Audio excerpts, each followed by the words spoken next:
Hey guys, I'll be doing a demo today for Subtractive charcoal of an apple. I'll be using Willow charcoal packages, General's charcoal pencil. This one is in HB and I've sharpened my pencil to a bullet tip. A 2B General's charcoal pencil, 4B General's charcoal pencil, sand paddle, kneaded eraser, X-Acto knife, Factus BM2 eraser, which is from General's. You can also buy a Tough Stuff eraser. They're one and the same. A brush. I'll be using some artist tape. This one is just basically blue painter's tape, but you can use artist tape as well. And then I have this red film, which helps alleviate or eliminate color so that you can only see the value of whatever it is you're looking at. One thing you want to do is make sure you don't have any greasy fingers. I just put some lip gloss on my finger, and if I touch the paper, if I shade in that area where I put that lip gloss, or it could be you have sweaty palms or oily fingers, it's going to show up in your drawing. So you want to make sure that you have really clean hands. I'll start off by taking a piece of tape, and then I'm going to stretch that the length of my paper. Even if this was 18 by 24 paper, I'd be doing the same thing. You want to make sure that you don't go to the edge of the paper. I leave about 1/4 of an inch between the edge of the paper and the tape, okay? You want to do that on all 4 sides.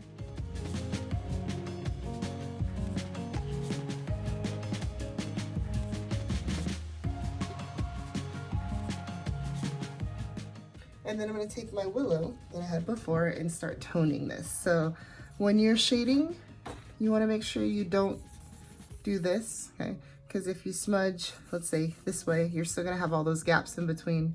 You also don't want to do this and smudge the same direction, okay? So the best way to do it would be to, you don't have to cross hatch or anything, but just go ahead and start shading that. I'm not pressing hard, so again, just to kind of show you what not to do, don't press hard like this. We don't need all that built up powder. Keep it close together. I'm just going along the tape.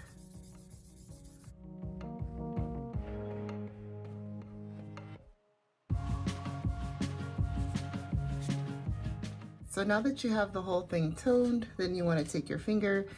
For a big area like this, I'll usually use like 3 fingers and then just go like a circle. You can also go opposite. So you saw me shading more so this way. So when I smudge it, I could shade or smudge it this way, or I could do it in a circle. I tend to do more of a circle. So when I smudge mine, I'm just kind of like this. And I'm not pressing too hard. Again, the opposite thing, you don't want to have something where you have all this powder down and then you're really pressing into that. That's not what we're trying to do. So it's just a light rub out.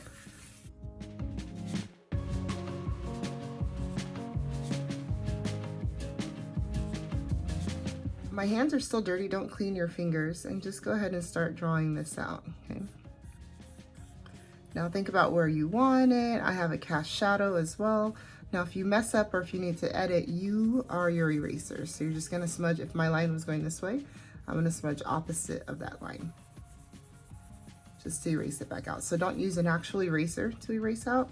You're gonna be the eraser. I'm gonna push this a little over to the left. And again, I am the eraser.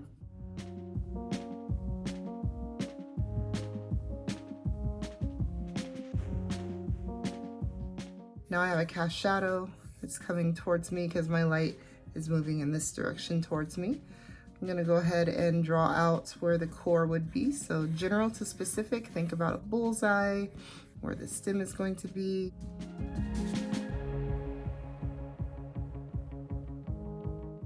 And then I don't really have a horizon line because I'm looking straight down on this apple, so I would not have a tabletop. Now, if you're looking at it moving this way, you may see this back edge, but for me, I don't. I'm looking kind of more down at my apple, so I'm just gonna take that back out. I'm gonna squint, and again, if you have a value finder, hold that up and look at it and kind of see where it's turning light to dark. Otherwise, you're just squinting and finding what we call the terminator, which is that edge where something moves from light to dark. In additive charcoal, let me explain the difference. In additive charcoal, you have your apple, you draw out what we drew out before, you map out your shadow mask, and then you tone this area. That's additive charcoal. Okay, in subtractive charcoal, the part that I just shaded is already done. So in subtractive charcoal, we actually need to lift out. So I use the kneaded eraser. This is a kneaded eraser. And I just need a little piece of it. I like to kind of maneuver that so that I can shape it, mold it. Okay? I end up flattening a little bit of it. And I want to lift it out in increments, meaning I don't want to lift everything out all the way back to white paper. I want to kind of lift a little bit and then a little bit more as I continue to work, because the whole goal is to get to this highlight at the end. And if I lift it out too soon, I'm going to lose that highlight. My paper that it's on is really light, so I'm actually going to lift out some of my negative space, and that'll help me as I get to the cast shadow at the bottom.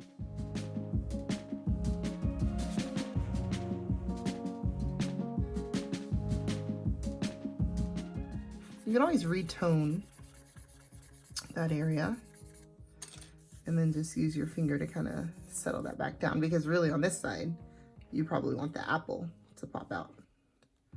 So we'll lift out a little bit here, okay? On the shadow side, we'll lift out the background.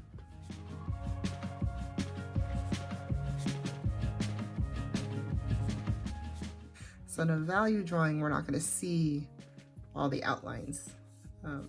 Just like on my hand, you're not seeing an outline on my hand. It's just the value of my skin against the white paper. Now, if I do something like this, and I put white paper down, and I put my hand here, now all you're really seeing is that value difference, which is what this film really does for you. At this point, there's only so much I can do with the willow. This is not a willow drawing, so even if I wanted a coarse shadow, and I want to get darker like this, once I go to smudge that, it really just kind of comes back out, so there's no point. That's when you switch into the charcoal pencils. So in HB charcoal pencil, let me just show you the difference. HB charcoal pencil is considered a hard pencil, okay? You can see how it almost resembles the willow in terms of value, but it's very crisp. So some people who don't like drawing with the willow in additive charcoal, you could use an HB charcoal pencil, okay? Not in subtractive charcoal. Then you have the 2B, that's considered the medium. So you can see how it gets darker. It's also more of a fuzzier line, okay? And then you have the 4B, okay? And it says soft on there. So as you go with this one, you can see how dark that one got and how much fuzzy that line gets. So this one gives you more control of line, but this one gives you more control of value in terms of darkness. So what I like to do is, if I have subtractive charcoal, I tend to skip the HB and I'll go straight into the 2B. So I'm using a 2B right now.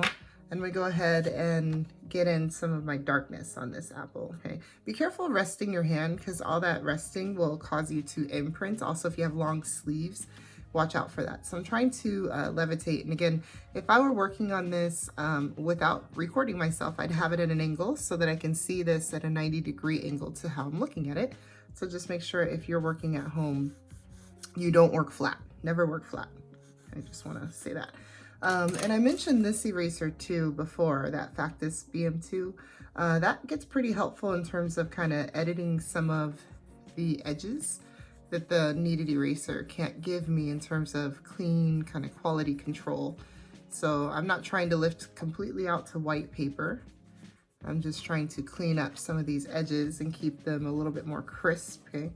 Now the problem with this one is, if you can see that residue, to get rid of that, you use this brush, okay? And that helps just kind of eliminate all that debris. Instead of you smudging it with your hand, you're now using that brush to kind of get that off, okay? So I'm gonna go back to that 2B. With this one, you'll notice that I'm hovering, so my hand is not touching the paper. I'm gonna go ahead and do a little bit of cross hatching. So I keep the pencil on the paper. Okay, I'm gonna get rid of this line because it's a softer edge. This is again a Terminator. And I'm, like I said before, I'm working in a 2B. And I'm gonna go ahead and pull this up. Now there's two different values to every object, okay? One value is going to be my light source, meaning that if I turn this off, that particular light is gone. But the apple itself still has the reds and the yellows and the greens, okay? So there's two different values. One is the value of the light, okay? The other is the value from the object, meaning that there is a fact that that is red and this is like a yellowy green, okay? So that's two different values that you have to kind of work with, okay? Now, the hard part about this is deciphering color theory, trying to break that down in terms of understanding how the value is in terms of color. That is difficult because what we're looking at in the center here is this kind of darker green area, and you see me kind of taking out the outlines as to where I had indicated that something was transitioning from light to dark. So you want to take those out. I need to get the color difference in this terms. I'm kind of correlating that to value. And you can always check this by taking a picture of your apple, your real apple, like that apple, and turning it in black and white. Now, it would not work from a photo. I'm not encouraging you to work from the photo, but I am giving you a way to check the value to make sure that you're matching everything up the way it should be. And you can do that in multiple ways. You can do, I mean, when I say multiple ways, you can do that for pretty much any drawing or painting. Okay, and I'm doing what we call cross contour. So just to kind of explain what marks I'm using, I'll put this one back. Cross contour, if you have a ball, think of a beach ball, center would be straight, and then you'll curve this way, okay? Same thing if you had some kind of cylinder. Your cross contour, you would not go down because that makes it flat.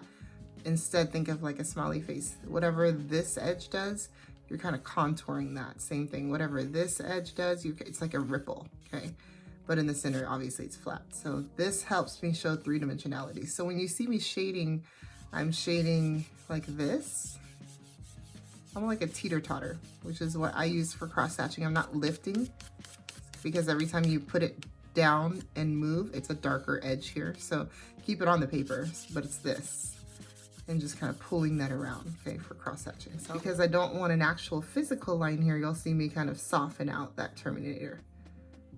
Okay, so I'm gonna go ahead and pull this value cross contour around. Okay, so just to recap on value and how that works, you'll have 6 different values that we want to kind of pay attention to. Typically you would have, in this instance, a highlight somewhere over here, okay, but for an apple it's a little different.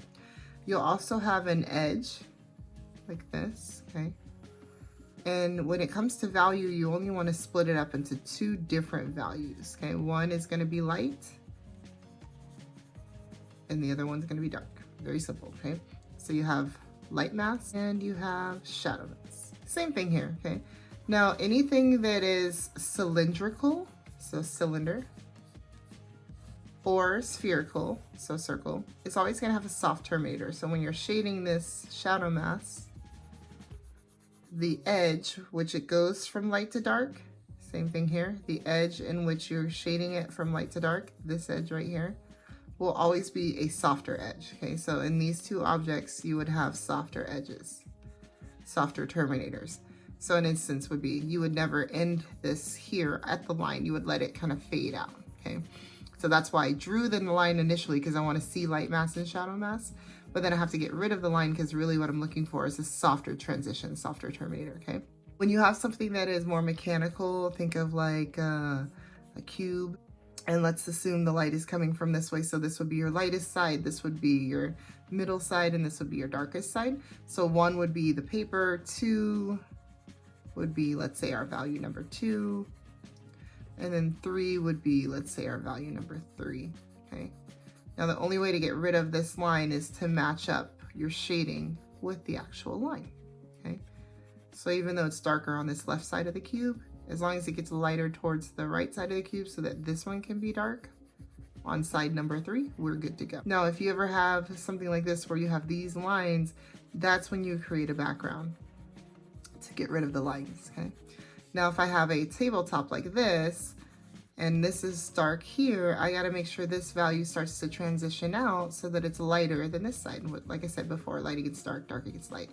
And then to get rid of these back lines, I would just match up the value. And then you fade this out so it's not disrupting the actual cube that you're drawing. Now this line has to go away too, so I'll shade a little darker here and then just kind of fade that up. So as long as I have opposing values, it's really all you want to do. Okay, now on this side again, I'm going to keep it lighter because it's lighter than this, but then I need to get rid of the line. So we're at something like this. We have different values. This one right here is going to be the highlight.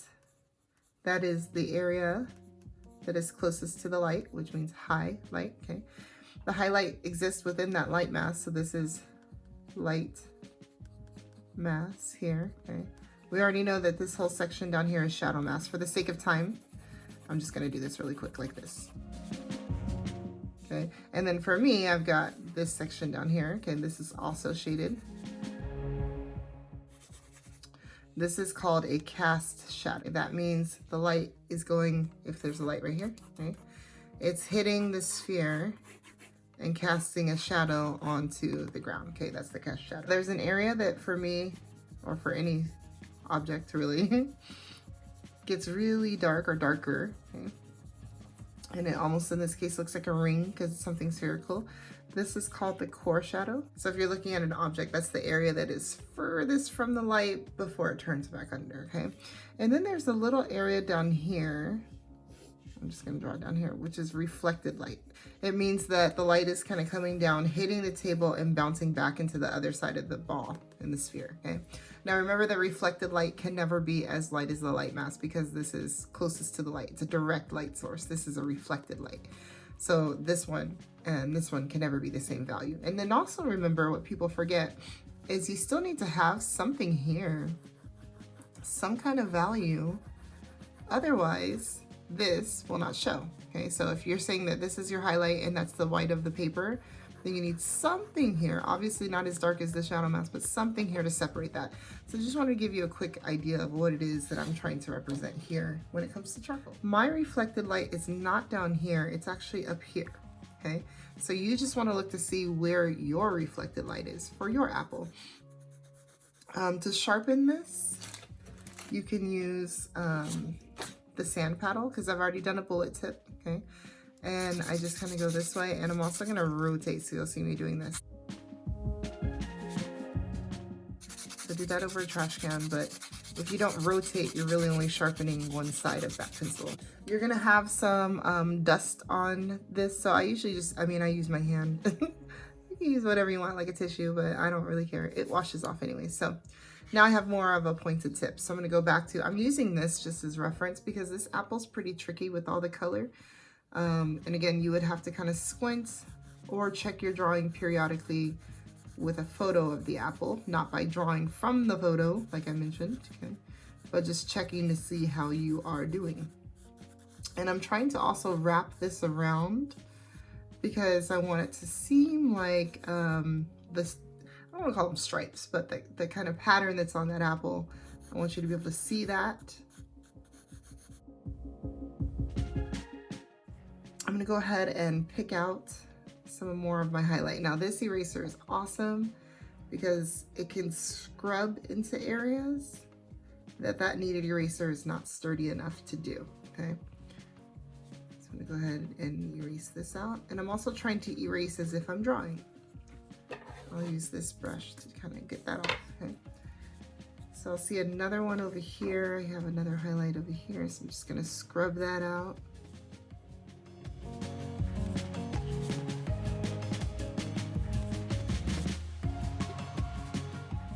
Now I'm also gonna take this eraser and just kind of draw.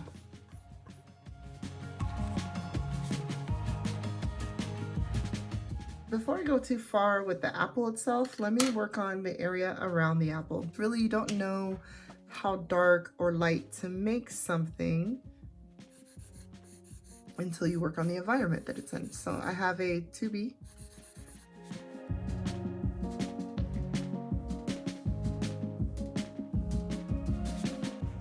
You can always come back to Willow if you feel like you needed it. I feel like I need some here, okay? And then I'm gonna try to smudge that out without mixing these two values. So I'm gonna take a cleaner finger, clean fingers lift out, dirty fingers erase. So you'll see me alternating, okay? And then I'll go back to a 2B, very light pressure. So it's not only you, well, it's not only your pencil, but it's also the pressure. And you're trying to fade something out. Getting kind of similar in value here, so I'll go ahead and go with my eraser and draw with my eraser, because I need light on this side to juxtapose the shadow mask on this side of the apple. So this helps me blend by just drawing with that eraser. And try to get out any lines that stand out to you. Now I'll go back to my, let's see, right now I'm in an HB.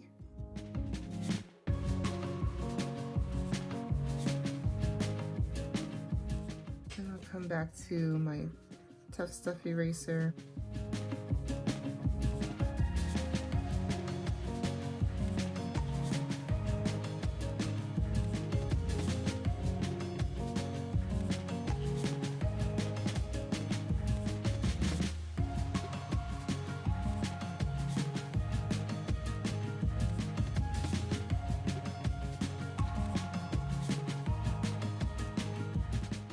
And I want to just soften out some of this because my apple's pretty smooth. It's just a light pressure to smooth that out. If you overdo it, you're going to make it look flat. See how that's softening out? It's really nice. And by using that eraser in between, that really helped. I'm going to push a little bit more in this core shadow.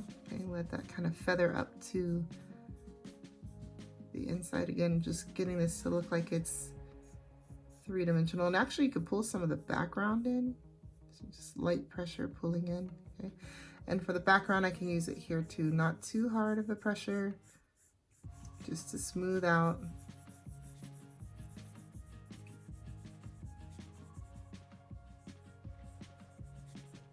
Okay, I'm gonna go up, so now we're kind of drawing with this.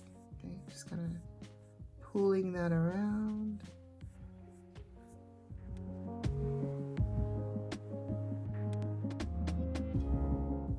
Okay, so I'm going to go back and darken this up a little bit.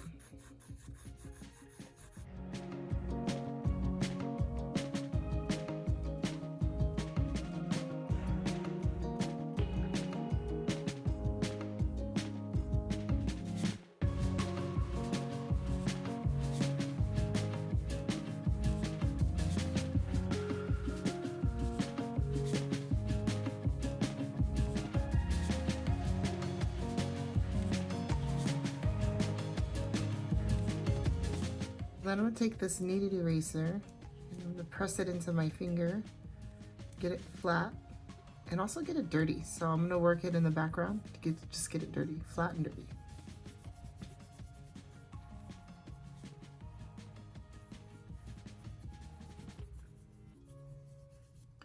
Take that flat, dirty eraser, go in here, very light pressure.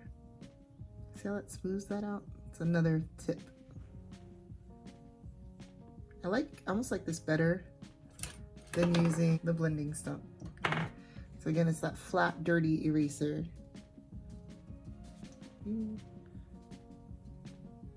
Circles.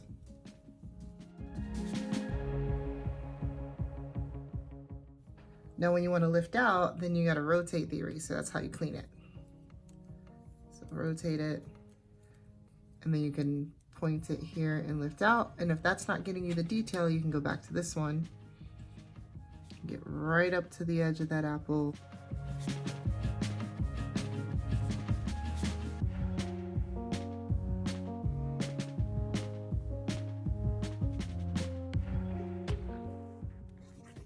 Now on this side, to knock it off, I don't care about using my hand because I need it to fade anyway, so I'm not going to worry about the brush on this side. But when I get to things on the apple, I'll use that. You can use any brush really, any unused, clean, dry brush, I should say.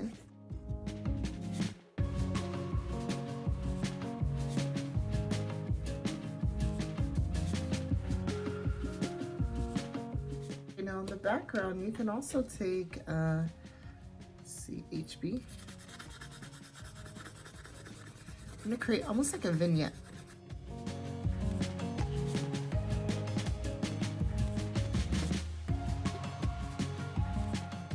You could probably take your willow and go one step darker.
When I was in school, I was told don't sign your work until you graduate, unless it's one of your like thesis shows, but I'm not in school, so I'm gonna sign mine.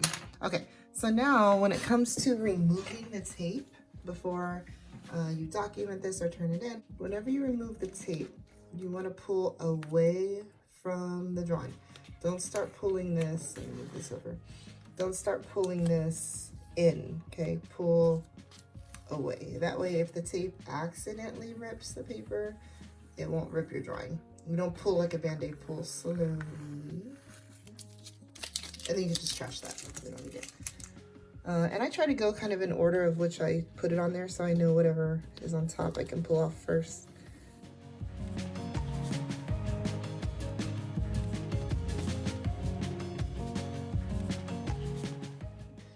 And then what I usually do is I'll go in and I'll take my kneaded eraser and just kind of clean up some of these borders. Looks nice. So there's my apple. It's kind of what I was seeing.